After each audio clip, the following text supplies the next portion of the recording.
Bismillahirrahmanirrahim. Assalamu alaikum, dear student. Today, our topic is Islamic philosophy, its origins and development. In previous lecture, we have learned about the Plato theory of knowledge, and uh, in previous lecture, we have discussed about the Plato's supposed paradox uh, through uh, different supposed paradox. He tried to give his philosophical point of view about the knowledge, about that what is knowledge, what is the importance of knowledge, how knowledge came. So his three different supposed paradox, uh, like his uh, theory, the theory of forms, or you can say the theory of knowledge, and the cave and the divided line. In the cave, Plato describes a scene of prisoners in a cave. So, his vision in this paradox is this, that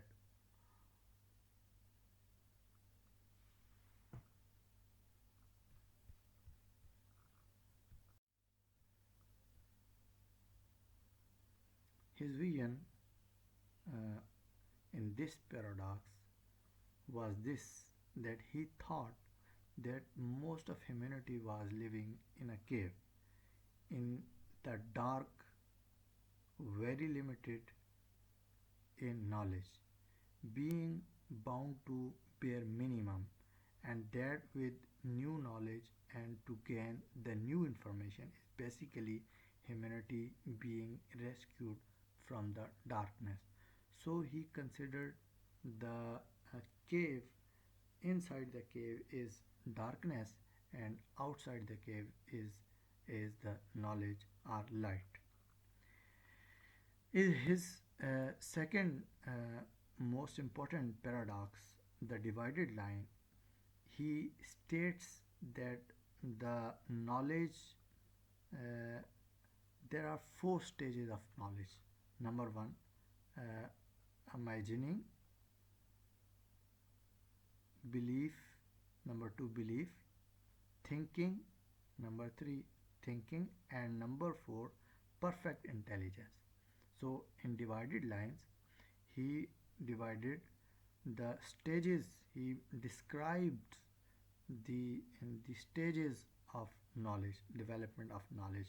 Number one, imagining, number two, belief, number three, thinking, and number four, perfect intelligence.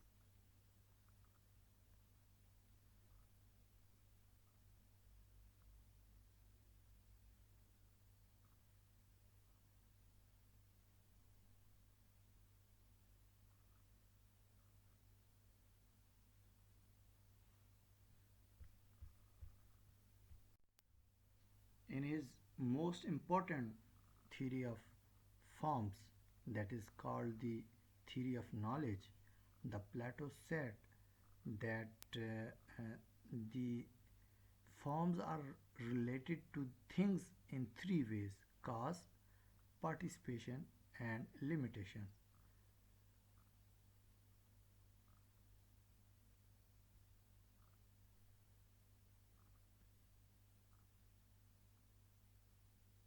And Plato also says there are three ways to discover forms: recollection, dialect, and desire.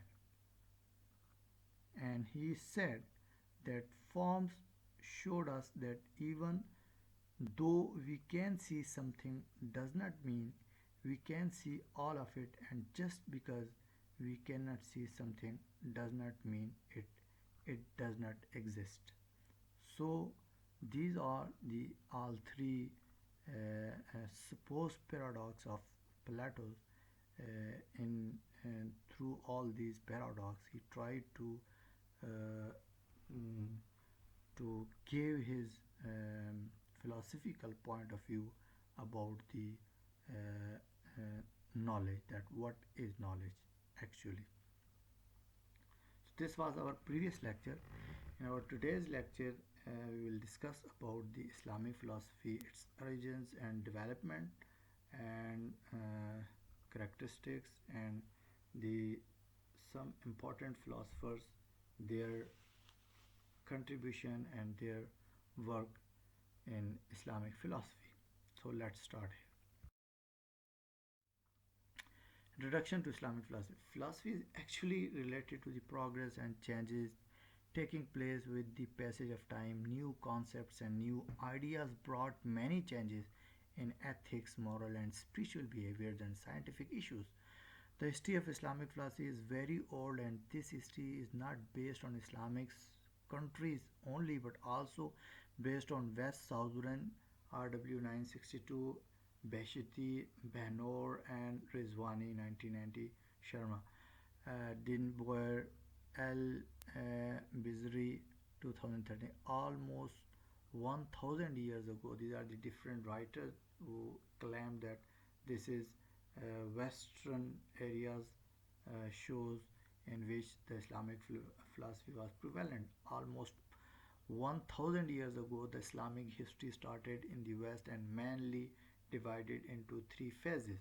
Number one, primitive or uncivilized phase, being involved in translation, analysis, and awareness of Arabic studies. So, this was the first stage. And number second is the acceleration of translation and study as a result of efforts held in first phase. And this was the second stage. And number third, a phase of Islamic philosophy started in 19th century and is available till date, that is called the modern Islamic philosophy and the modern Islamic philosophers, the contribution of the modern Islamic philosophers. A number of philosophers have been listed in literature whose contributions are precious for the Islamic world. Nasr and Lehman. This is the writing said by the Nasr Lehman 2013. The reference. These philosophers participated and helped the Muslim to understand the concept of Islam living and in all aspects of life. Today's Islamic world is a result of efforts made by these philosophers. In this lecture, the origin of Islamic history, Islamic philosophers, and their thoughts have been reviewed. So this is a very vast topic. We can't go through all the developmental stage or all the starting stage and all the contribution. We can't discuss all the contribution of the philosophers, and we can't go through even one by one about the falsafa, the kalam, and the pre-Arabic philosophers and the Indian philosophers and the Western philosophers and the Middle Eastern philosophers, but we uh, uh, just been reviewed. Origin of Islamic history and its development. Islamic concept started up 600 years ago before the era of Christianity. That time, the main origin of this philosophy rose from the four different zones, including India, China, Russia, and Greek. Among these zones, India and Greek became the powerful zone, while China and Russia suffered shrinkage in Islamic philosophical aspects. After a few years, this shrinkage was disappeared and these zones became powerful as compared with the several other areas. Uh, because in those areas in which the China and Russia, the area of China and Russia was shrinkage because the influence of Muslim was not holy over there. That's why uh, mm, mm, this area was shrinkage. But later on, mm, when Muslim conquered those areas, they go there.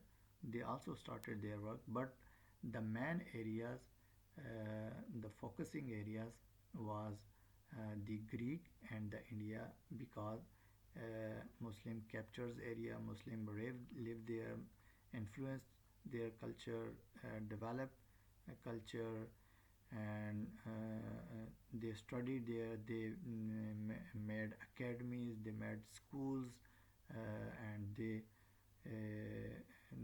tried to establish different institutions, philosophical institutions, Islamic institutions, and madaris, and masajids, and establish states, like in Middle East, Khilafat Osmania, Caliphate Osmania, and India, the rule in India, and in like you can say in Spain, the Muslim rules 1800 years, golden rule of Muslims, and in Europe, in all those areas. That's why the man focus on these areas. After few years, this shrinkage was disappeared, and those zones became powerful as compared with several other areas. The initiative taken in Greek expanded to other zones including Rome, Syria, and Alexandria, and within less or more 15 years of struggle, the Islamic philosophy became stronger, and with the passage of time, the influence was so high that two categories were namely named only. One being the Muslims and others the non-Muslim. In the 17th century, new thoughts came into reality in Arabian desert, which resulted in the new life. This thought was Islam, which was different from all the thoughts with superiority, and influenced the human soul in such a way that was never seen before. Persia and Byzantine, both were strong empires and afforded to grow their ideas, their tides, but the death of the first founder resulted in their separation from the Bay of Biscay. So, when the Islam came, the religion Islam came, that was the age of darkness in Arabia, and at that time there was two men, powerful, uh, there was two uh, superpowers in the world who were ruling. The number one, the Roman Empire, they were the Christian believers, and the Persian Empire, they were the star worshippers and the sun worshippers. So those were the very strongest parts. But the, the importance of the culture, and the importance of the language, and the importance of the civilization of Arabia is is is so much, because uh, uh, mm, mm, Arabia was so far away from these superpowers, and they can't capture there, they can't even attack over there, and they can't influence their culture or their knowledge on the Arabia. So definitely Arabia has its own culture, its own origin, its pure civilization. So this is very important, and in those areas, in pure civilization, Allah uh, mm, sent the Holy Prophet Sallallahu Alaihi Wasallam. Similarly, these thoughts were widespread, and glory of Islam was recognized by everyone in the world. The knowledge of Islam came directly from Allah Quran, and through the great messenger, the Prophet Muhammad Sallallahu Alaihi Wasallam. In the very first verses of the Quran, it commands the Prophet Muhammad Sallallahu Alaihi Wasallam to read in the name of Allah, who is the most beneficent and the most bountiful, who taught man the use of pen and gave him the knowledge of things. Allah says in Quran, Bismillahir Rahmanir Rahim, Iqra bismi rabbika alladhi khalaq, خلق الإنسان من علق اقرأ وربك الأكرم الذي علم بالقلم علم الإنسان ما لم يعلم. So Allah taught man the use of pen and gave him the knowledge of things. According to the Dude Tassage, is the writer and philosopher. He said the Quran is the book due to which the Arabs became the king of Europe. Yes, of course, the Quran is the light. Quran was the light, and Quran the only guidance and the revelation through Allah, and the people who accepted Quran, the people who accepted the belief on Allah, accepted the religion Islam, they became the king in the world, in the Europe, in the Arabia, in the Middle East, in India, in China, and everywhere. So Allah gave them the kingdom. Those who follow the rules and regulation and follow the teachings of Quran and Sunnah. The Quran is the book who brought the knowledge of philosophy, wisdom, humanity, equality, birth and birth after death, medicine, astronomy, bridging between mystery and science when the darkness prevailed everywhere. So this is the book. Every type of knowledge you will find in the Quran, and you will find the solution of answers of all solutions and the answers of all the problem, whatever it is, either related to the philosophy, related to the economy, related to the personal life, related to the birth, related to the death, related to the marriage, dower, divorce, buying, selling, ruling, political life, economical life. So Islam is the perfect religion, and it is the perfect system, and it gave the solution to the humanity. So when the teachings of Quran and Prophet Muhammad Sallallahu Alaihi Wasallam, there was no wonder that the intellectual activities of the Muslim arose, and they were in the fountains of knowledge which boosted their progress across the world. The significant starting of these fountains were Quran and Hadith. The Quran gave the Muslim a new ethical approach, new philosophy of life, and new political direction. So this was age of darkness, and Arabs were divided into different tribes, and they were astray from the right path, and they were there was number of immoralities in there. They have number of bad things in bad habits they own. They have different bad qualities, and there was evils in the Arab, and they worshipping different idols. And though in it's that difficult time, that age of darkness, Allah sends His light, Allah sends His messenger, and Allah says and guideline like in Quran and Sunnah. So this was the fountain, this was the light, this was the revelation, and that gave the Muslims, that gave those peoples of Arab, peoples of Indian, peoples of Turkey, peoples of Europe, gave the new idea, the new ethical look, and the new philosophical approach, and their lives was changed, and they ruled over the world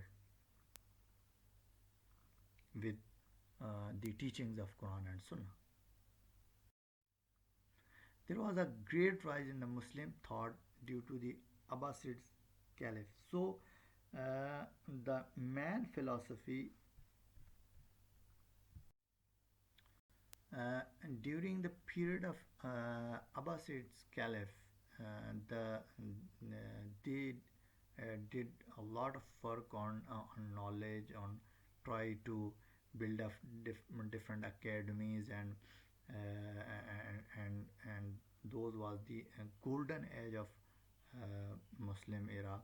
Those was the age of science, those was the age of knowledge, and those was the age of philosophy, and those were the age of intellectual thinking. So the Abbasids Caliph did their best for knowledge, for education, and Baghdad was called the center of education, and people came far and wide to get the knowledge. So, in started, Al Mansur was the first caliph who laid the foundation of Baghdad in 1762 century, and offered the scholars to translate the scientific and literature from different languages uh, for the sake of knowledge. Uh, Strange said 2017, the writer, he said about uh, this is a reference in brackets. The royal encouragement put positive effects on the scholars, and they involved them in this task with interest. Most of these scholars were Jewish and Christians and new entrants to Islam. Abdullah bin al Mukafa was one of the converters to Islam who translated the Sanskrit's ethics, al Mukafa and Jalad. Uh, so he was a Jewish, and he converted to Islam, and he translated Sanskrit ethics into Mukafa al Jala. Similarly, an Indian scholar translated the astronomical Sindhata and mathematic works. Afterward, the Caliph Al Mamun formed an academy in 1832. So, Al Mamun was the main person who did his best, and he for the education and for science, for philosophy, for religion, for preserving and for building or establishing institutions. So he was a great caliph under his observation, whose purpose was gathering of translation in Baghdad.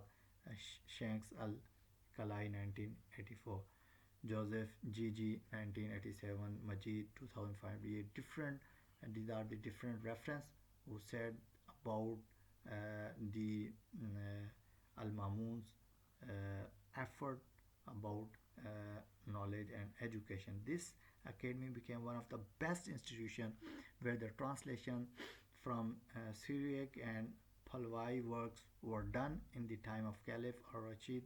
And the pupil of Bakhtishu was appointed as the academy in charge, who translated medical manuscript. Further significant works were done by his pupil.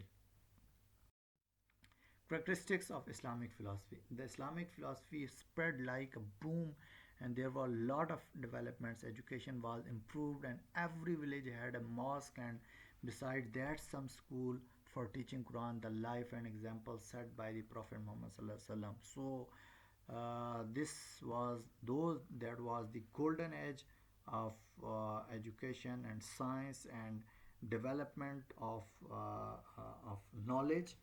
So in everywhere you find a school and madrasa and masajid where scholars, teachers try to impart the knowledge. And one of the examples of improved education was the college built in Baghdad. It was thought that time that many aspects of these colleges were copied by the Europeans. Al Ghazali remained his head for the 4 years. His head for the 4 years, Al Ghazali 1963. Several changes were conducted time to time, and education system were improved, which highlighted the Islamic philosophy all over the world. Besides these institutions, the Islamic philosophy was taught in the mosques, shrines, and homes, etc. And travelers, students, and teachers were facilitated by the wealthy people.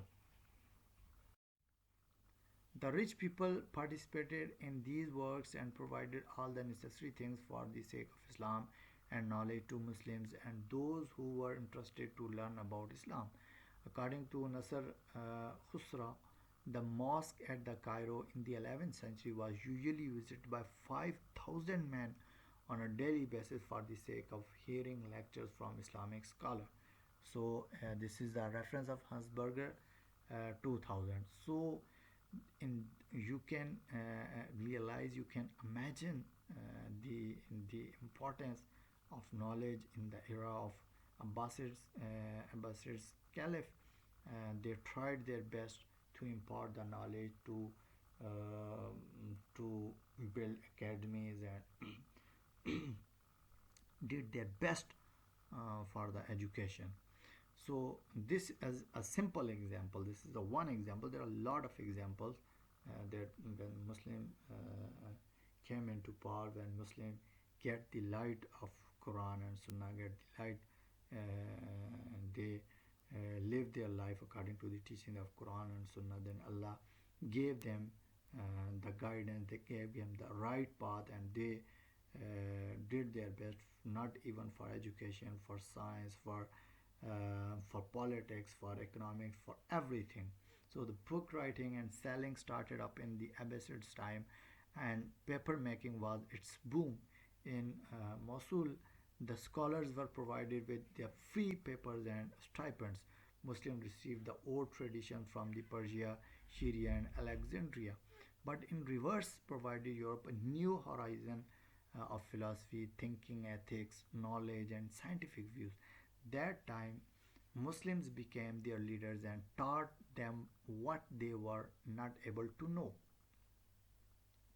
So at that time, through the Abbasid Caliph, they facilitated the scholar, they facilitated the teachers, ulama, they gave them the scholarship, they gave them the stipends, they gave them salaries, and not even this, they also facilitated with papers, with other facilities for the uplifting of education or for imparting the knowledge. One of the best philosophic approaches was gathering of hadith, the formulation of principles and verification of the statements. In this regard, the Bukhari contributed in a realistic manner and collected 6,000 statements about the life of the Prophet from different sources, religious scholars, and after a critical analysis found that seven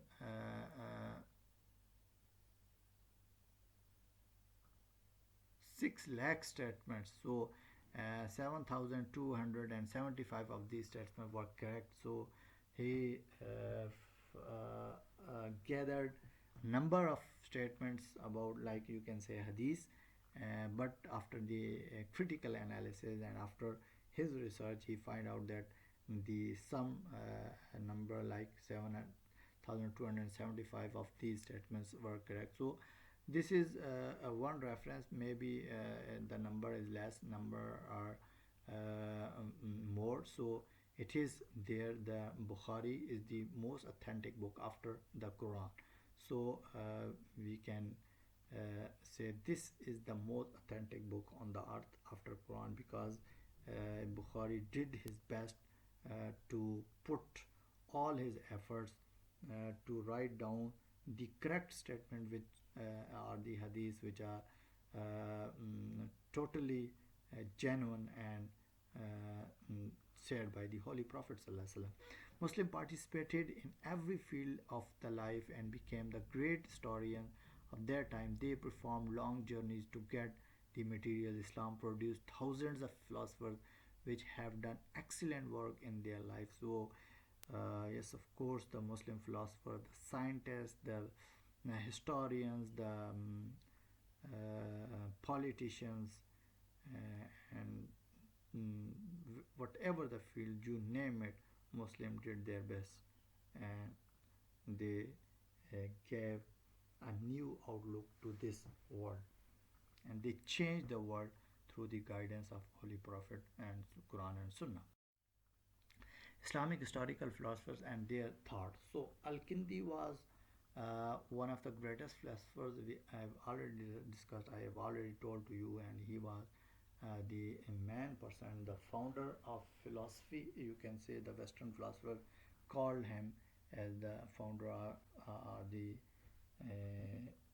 the first person of the philosophers who believed in the existence of one God, because there is the debate in religion, the existence of God, the life after death, the nature of evil, right and evil. So in this debate, he gave his point of view. His thoughts rendered the Islamic philosophy with Aristotle's first cause. So he gave his point of view in the philosophical discussions of Aristotle's.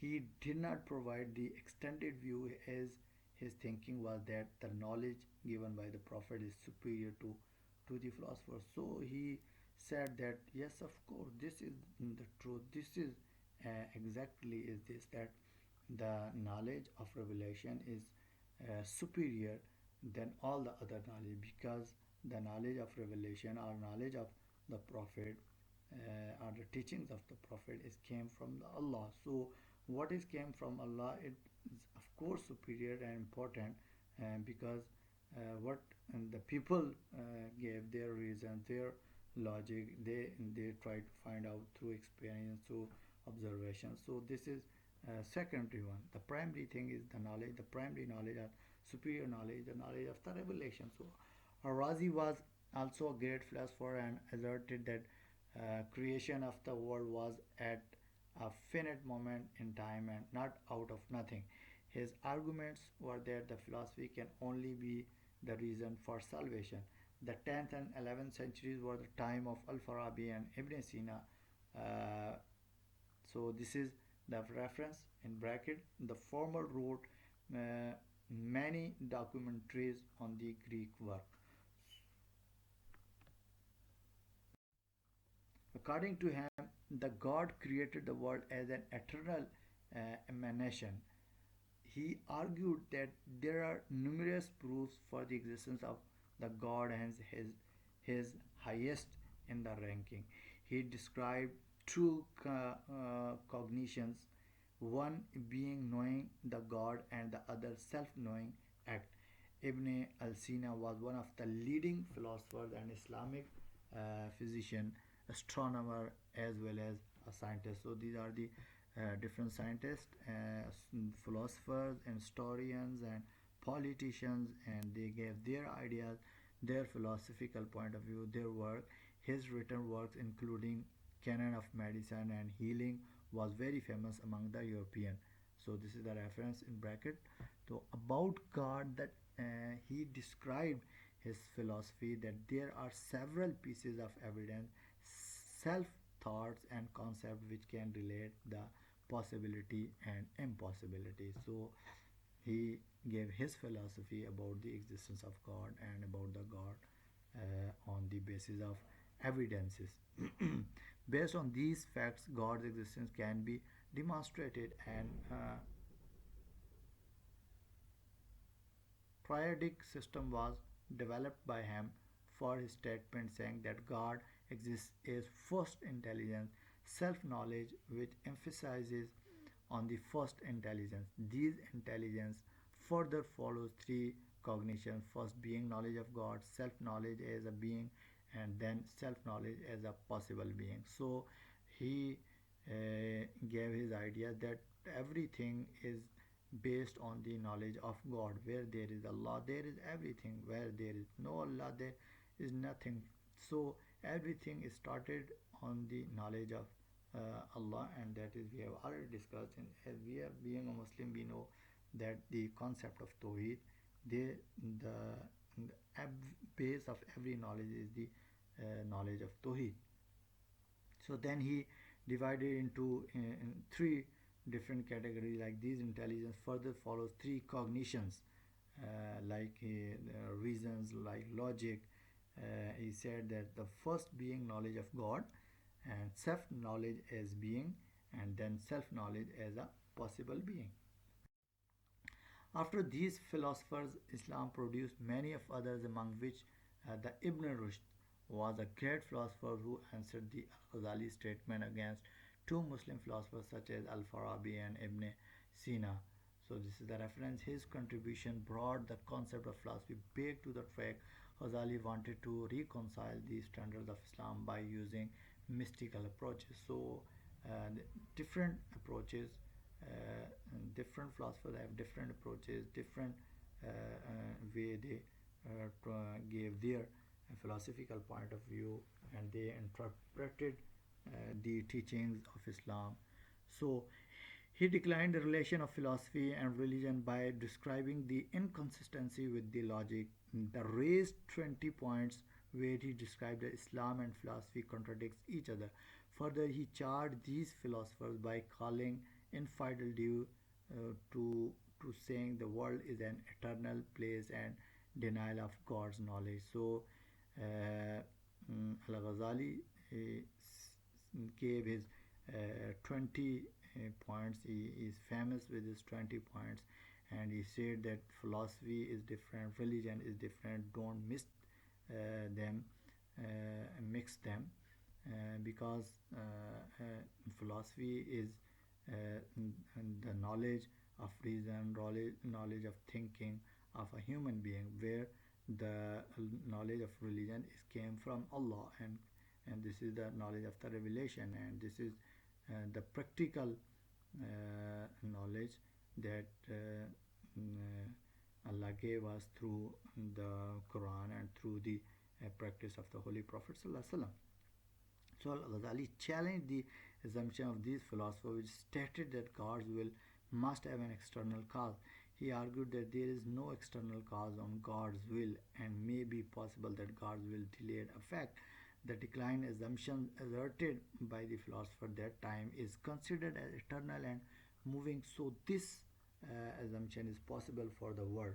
So this is the reference. In this regard, Al-Ghazali claimed his views that there is no evidence that this world is eternal and moving like time. Further, his view was that if the possibility is related to the matter, then impossibility also need to relate with something. So, the philosophers who claimed that this world is eternal, he denied this claim and he proved this that this world is not eternal. This is will finish. Everything will be finished, and there is a death. There is destruction. That Allah says, and the knowledge of revelation is perfect and true knowledge. History of Islamic philosophy. Some philosophers gave the examples of the sun, that there is no sign of decay even after thousands of years, which is an example of eternity, while Al-Ghazali argued that sun is 100 times bigger than our earth and our eyes are not able to capture such glimpses, identifying the possible decays of it. Therefore, the assumptions asserted by philosophers are contradictional. Al-Ghazali concluded that the cause can happen only when the power and God's will. Ibn Sina expressed his views. Several events are taking place at the specific time, and these events keep on changing with time. But this assumption is not for God, as a God is changeless. So this is the Al-Ghazali's point of view and Ibn Sina point of view about the sun, about the scientific knowledge, and about the will of Allah and the power of Allah. There is no role of perception associated with God's knowledge, and it is based on concepts. Some of the philosophers gave the examples such as bodies changes from child to manhood and then old age, which means bodies are constantly dissolving and soul is an instrument of the body. So he gave the example. On these arguments, Ghazali gave clarification that soul existence is associated with the birth and end up with the body, or perhaps resurrected as mentioned in Al Quran.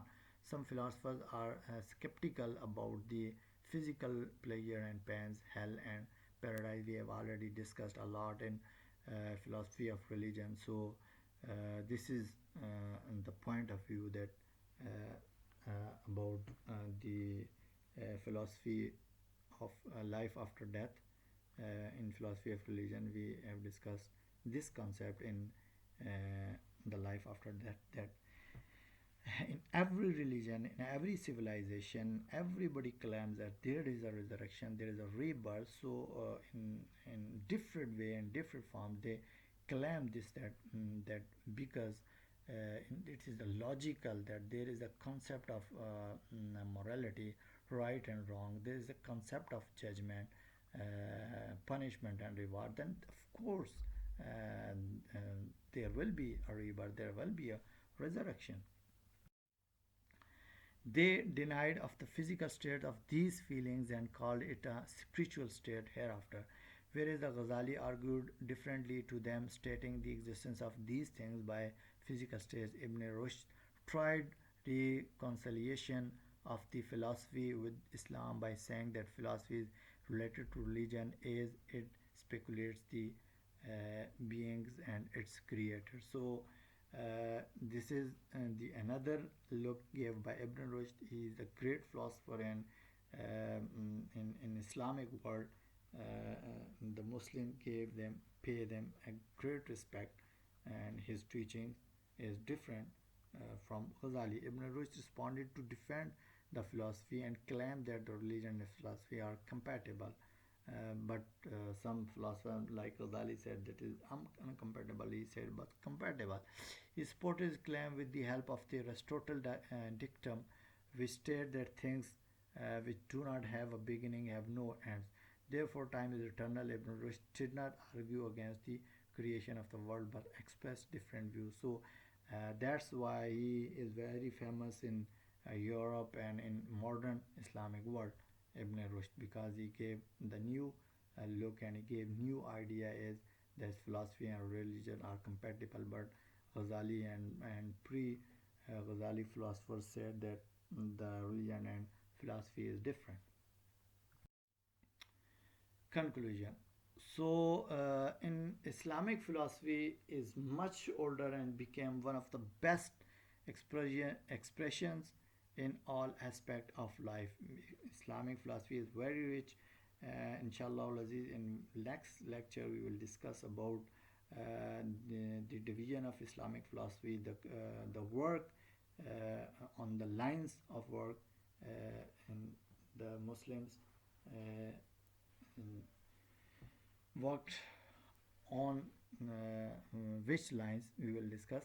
Islamic world has produced numerous philosophers who have contributed and stated different opinions about the philosophy and Islam. Some of these philosophers supported that facts that there is a one God who is governing everywhere, while some presented different opinions. Different opinion doesn't mean that they don't claim that there is no God, but their opinion about the God is there, is existence, is different way they present their opinion. Inshallah, we will discuss in next lecture. So that's it for today. Thank you very much.